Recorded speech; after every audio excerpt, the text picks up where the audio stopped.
I'm Peter van Tiegen. I've been a freelancer for 26 years. I'll kick in some open doors one last time. Bam. First open door. I still come across of many people who think that any freelancer will make a lot of money. My answer usually is, well, I think you can make a decent living, but forget making loads of money as a freelancer. Many people are still focused, and especially in my niche in IT, about owning big cars, boats, and motorcycles. I even know guys who bought a plane. Really, honestly, happened. People also do know and are aware of the fact that if you start as a freelancer, you give up any job security you might already have had. People know that, of course. They also are quite aware of the fact that a freelancer needs to pay for everything himself. Your pension, your savings, insurances, I mean, company car, everything you can think of. But unfortunately, many people do not look beyond that. Yeah? And there is far more to be looked at and to be put into the equation if you want to work as a freelancer, if you want to be successful as a freelancer.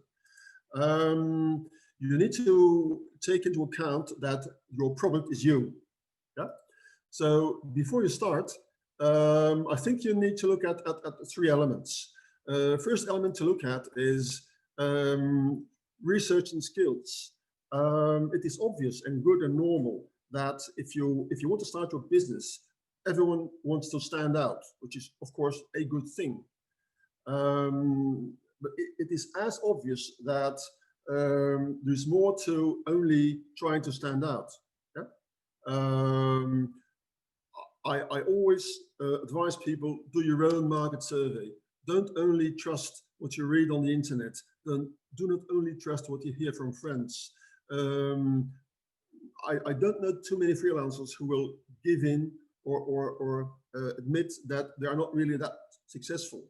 It is human and normal that people will tell you, I'm very successful and it will be a piece of cake and you'll be a rich man or woman before you know it. Second point in terms of skills, obviously you need to be good at what you want to sell, but I think it is almost equally important to work on your soft skills. Yeah, I know it's something that you hear a lot about, but especially if you're a freelancer and especially if you're in the services market. If you're a graphical designer like myself, if you're an IT guy, if you're specialized in finance, marketing, communications, you'll do a lot of interviews because especially on the freelance market from today in 2020, a lot of jobs go through interim platforms, recruitment companies. So you'll be doing a lot of interviews. Yeah? Work on your interview skills. Be yourself.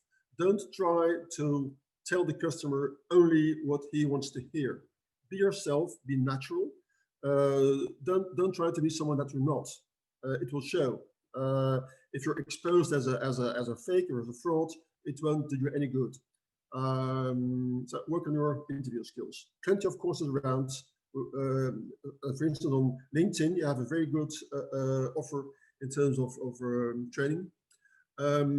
Language and communication are quite important. There are quite some Belgians in the call, so Belgian people know how important that is. If you speak only Dutch or only French, well, you don't get very far.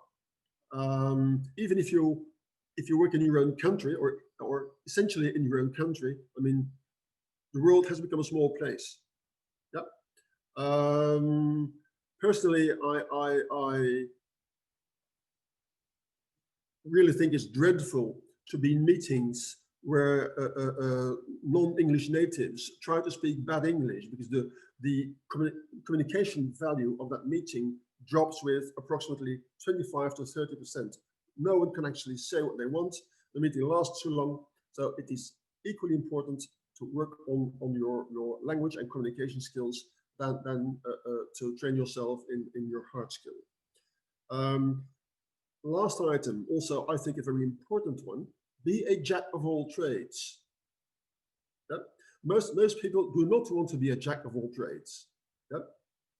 I'm sorry to tell you, as a freelancer, you must be a jack of all trades. You have to be, at the same time, a general manager, a finance manager. You have to know about accounting, You have to know a bit about law, because if you don't, you have no other choice than to trust third party. Yeah?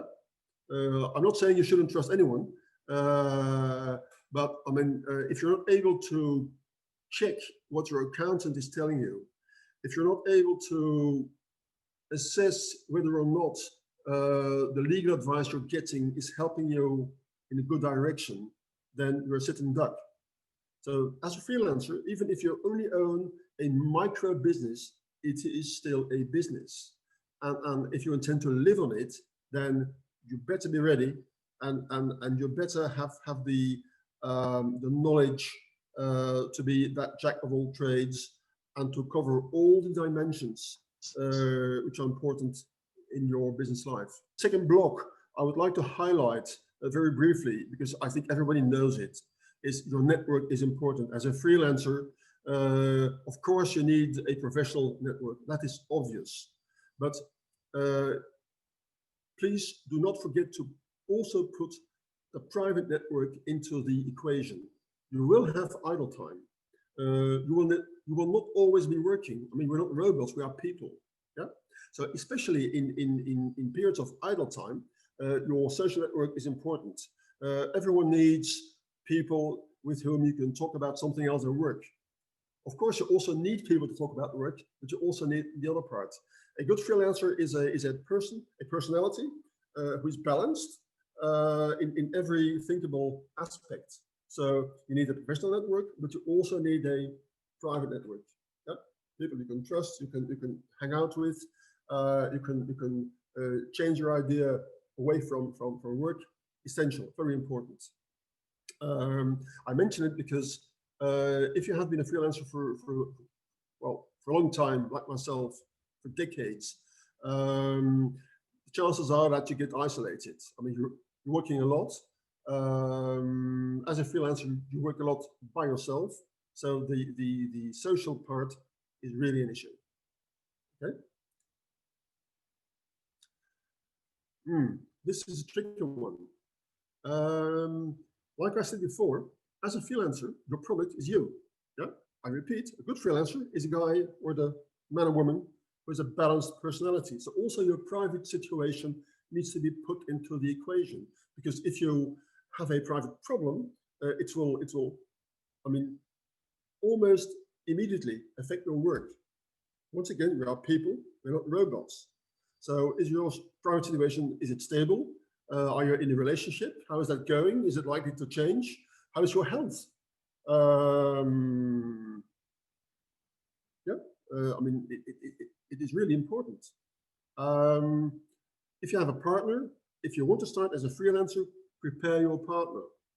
Becoming a freelancer is not like changing jobs. It is changing your life, your entire lifestyle, your frame of mind needs to change. So it will affect your household. So it is really necessary to have an agreement with your partner on how that's going to affect your private life. Can your partner stand the fact that you might be at home for weeks, even months, idle time, whether it's planned or not? Would he or she agree that you might spend your family savings? Yeah, because you're on idle time, and of course you need to cover your expenses. So you need some financial backup. So I mean, it's really a discussion that you should have. Yeah? Being a freelancer is not only about yourself, right? So this is before you start. Yeah. So what we talked about is networking, private situation, market survey. Okay. Now, next block I'd like to attack is when you are a freelancer and you actually started working as a freelancer. So during your career, you need to take into account that, bullet one, not every assignment will be an undivided success. Yeah?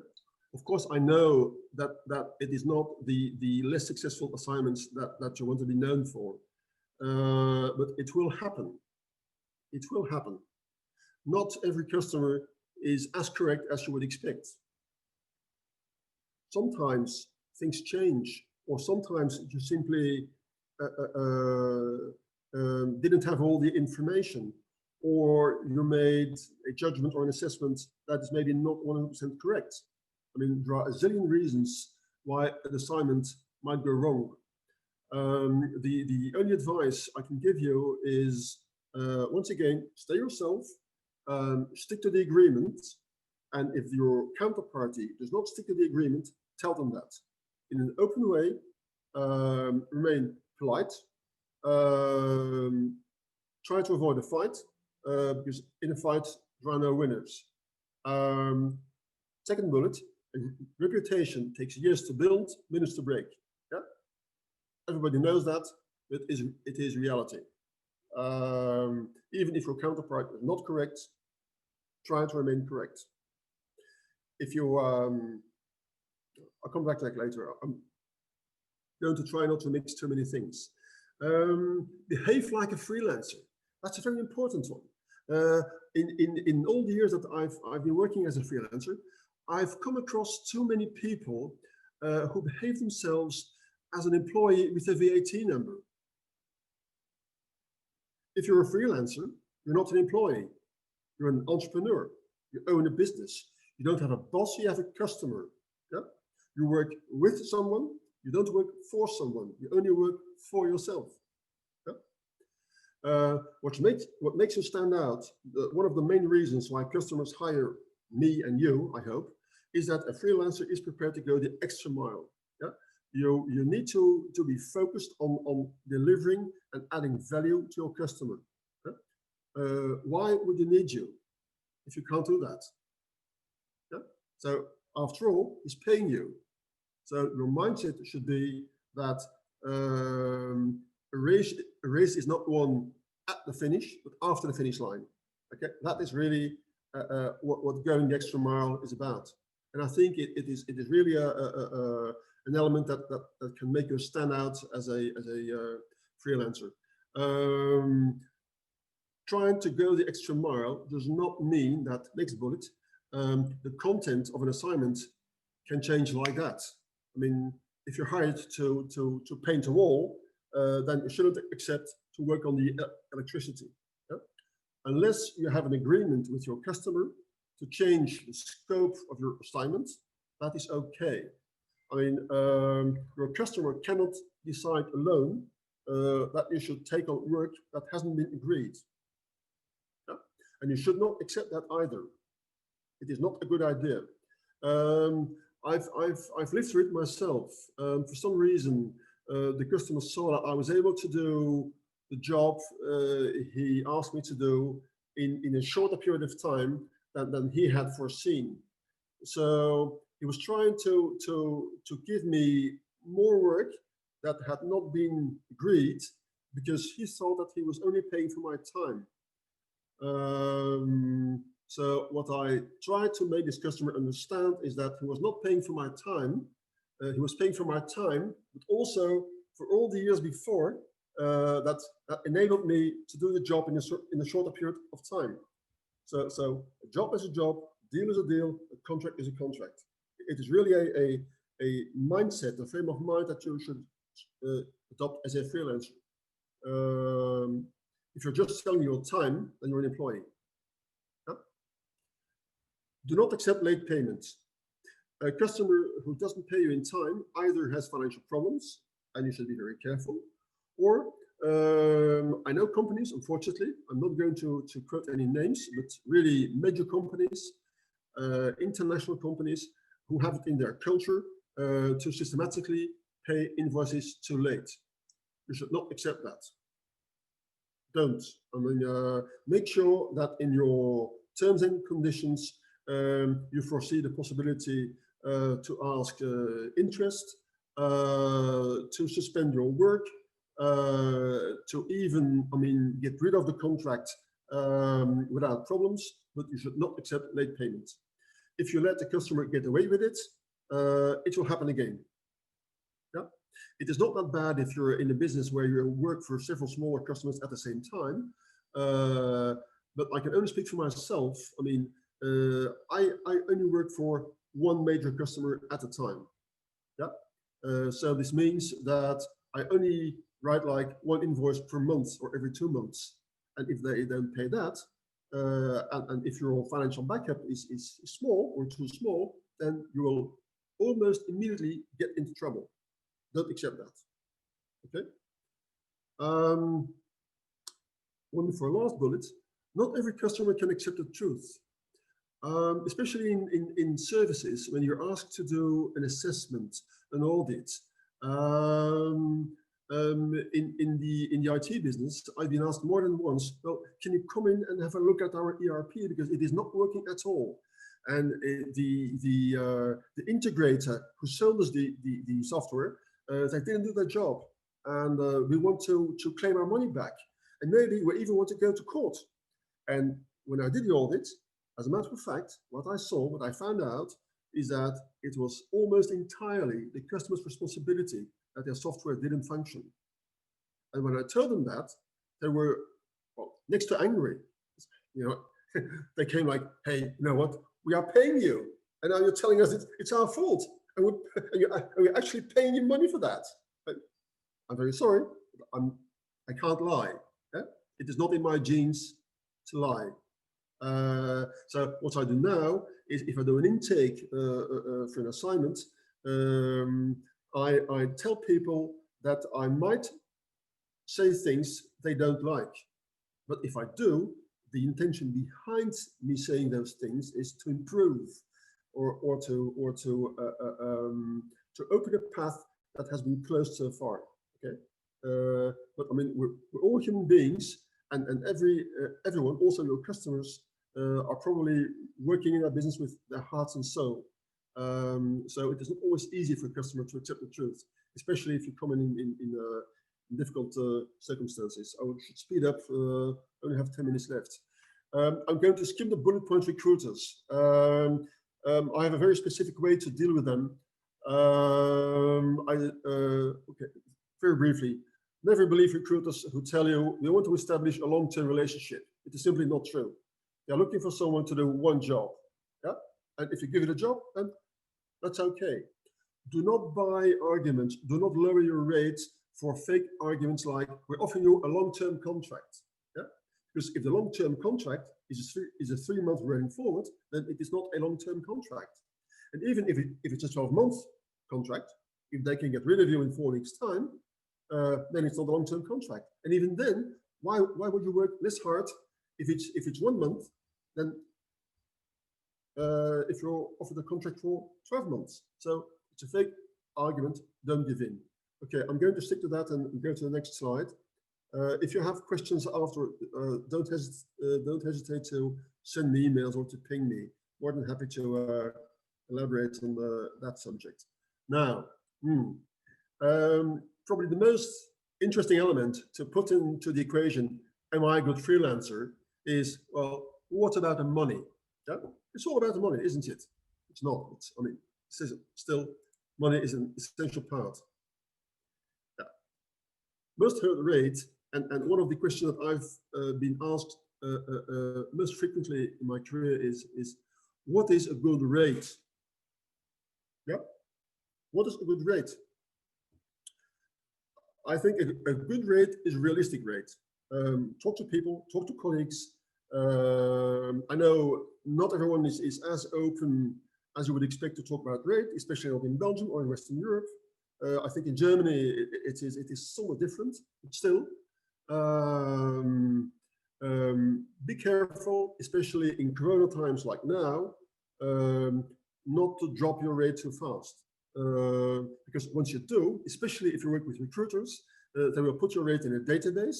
And if you charge 20, you drop to 15, they will update your rate in the database. And if Corona is over, then you will never get rid of your 15 again. Because they will always refer to the rate that you quoted when times were different. So be realistic. Yeah, not too high, not too low. Don't negotiate your rate. Not if they try to seduce you with a long-term contract. Not if they tell you, oh, you know what, but I've got 10 people who work for less money than you. Of course, I mean, if you want to buy something, then you play the same role. I mean, you don't negotiate the price of a loaf of bread or a bottle of milk either. So if you quote a rate of which you know it's realistic, I'm worth it, it's average, it's good, then stick to the rate. Yeah. If they push on a lower rate, it means that either you have an in-between who's trying to make a lot of money on your back, or they simply don't have the budget to pay a freelancer. Yeah? Only monkeys get paid in peanuts is a saying that we all know, but it is so true. It is so true. Just calculate the difference if you drop your rate 50 euros a day, even, yeah, based on a working month, 20 days. I mean, times 6. If it's a 6-month contract, you can calculate for yourself what this can cost you. So be realistic, don't negotiate, be honest, and straightforward, right? Now, recurring costs, especially in the IT business. I mean, I think I'm one of the only people who doesn't own a Tesla. It's fantastic. I mean, a shiny new Tesla.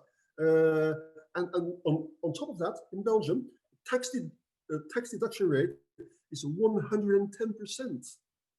So if I would believe my accountant, I will make money out of my Tesla.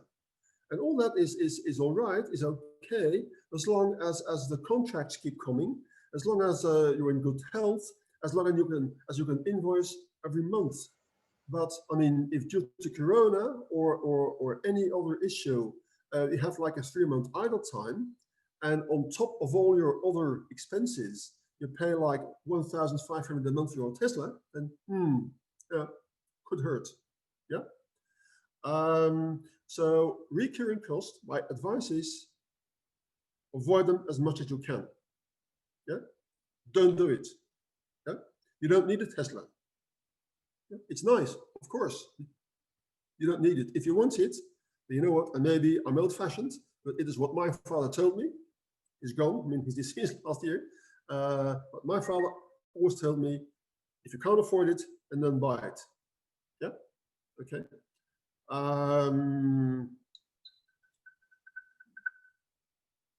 Lease cars are expensive. Don't do it.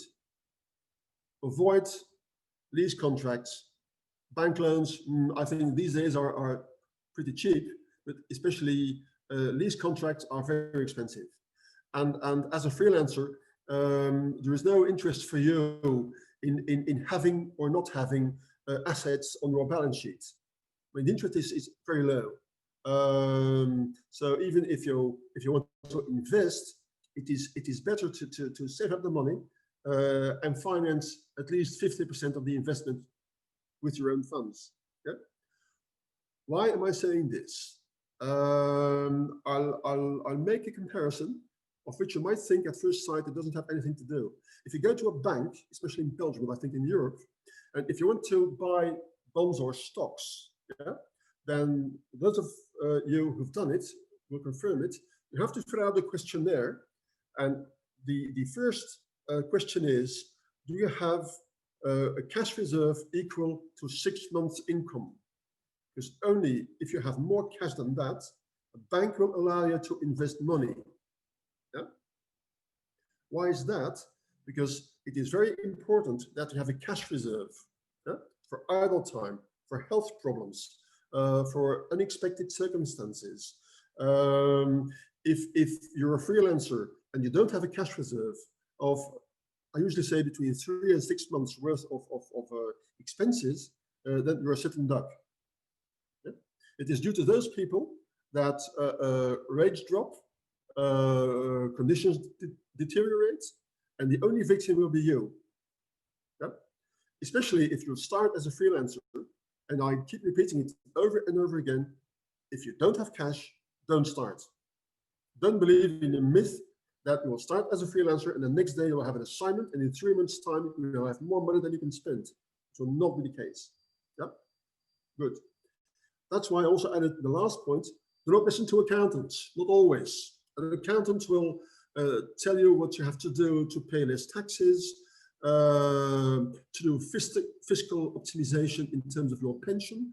Personally, I stopped putting money in my pension fund. I'm 56 years old. I do have some money in a pension fund, but what is that money going to bring me if I die in 2 years, which is perfectly possible. And you don't even have to catch Corona. So for me, the question that I've started to ask myself is, what I'm doing, is that making me happy as a person? Yeah. Is it making me happy? Is it making me feel good? And of course, I don't like to work 5 months a year for the taxman. But there are other ways to cope with that than taking out loans or signing lease contracts. So do not always listen to accountants. Yeah. Good. Last item about money. Very simple. Count, count, and count. Yeah. If you're self-employed, you have to know all your costs. Each and every euro you spend, you need to know it. Yeah. Also your private costs. Yeah. And that does include your Netflix account, your Spotify, your LinkedIn Premium. What do I know? Everything. Everything. If you play golf, then your golf expenses come into the equation. Yeah. You need to know exactly how much you need to live on, especially to calculate the amount of your cash reserve. Yeah. And I really insist on the cash reserve because it is very key for a freelancer. Yeah. The vulnerable freelancer is the one who is compelled to accept a job he doesn't want below your level of expertise, below your pay grade, and more often than not, it is because of the fact that freelancers do not have a big enough cash reserve. Yeah. So keep track of your costs, count, count, and count. Yeah. And if it can help you, you know what? Then you take one of the numerous uncountable Excel templates, do it for 1 or 2 months, and then you'll know exactly what your cost of living is. Period. Do it. Yeah. There is no excuse not to do it. It is a must-have. Yeah. Only by doing that and having a healthy approach to money, it will contribute to you being a balanced freelancer. A balanced freelancer is a good freelancer, right? Okay, 1 minute left. Market. Okay, keep calm. Even in Corona times, I mean, work will come along. If you're good, it might take some time. You will get a job. Get used to being turned down. Yeah, you can't read all the contracts. Yeah, a lead is not a contract. A contract is not a contract until it's signed. I have colleagues who are actually driving to the customer to sign a contract when they got a call. Stop, we're canceling it. It happens. So don't make any engagements before your contract is physically signed. During idle time, don't spend more than 2 hours a day on job search. And that's where the importance of the social network comes in. Have a hobby. Yeah? You won't miss too many jobs in the afternoon if you look in the morning. I mean, wait until the next morning. Don't be obsessed. Yeah? Show yourself on the socials. I mean, actively participate in discussions on LinkedIn. This brings me to the end of the presentation. I hope it helped you. You got something out of it. And I will wish you very good luck with your freelance career. Stay safe, stay healthy, and I'll see you.